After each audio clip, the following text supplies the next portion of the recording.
Sumuko na sa mga otoridad ang pulis na namaril sa barangay 190 Don Carlos Village sa Pasay City. Ayon sa pulisya, sumuko si Police Staff Sergeant Ruel Lacuesta kahapon.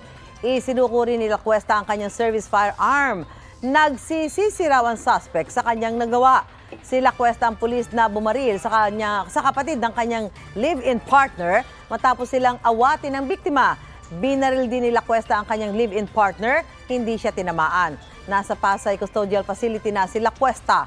Maharap siya sa mga reklamong kriminal at administratibo. Mauna ka sa mga balita. Bisitahin at mag-subscribe sa GMA Integrated News sa YouTube. Sa mga kapuso abroad, samahan nyo kami sa GMA Pinoy TV at sa www.gmanews.tv.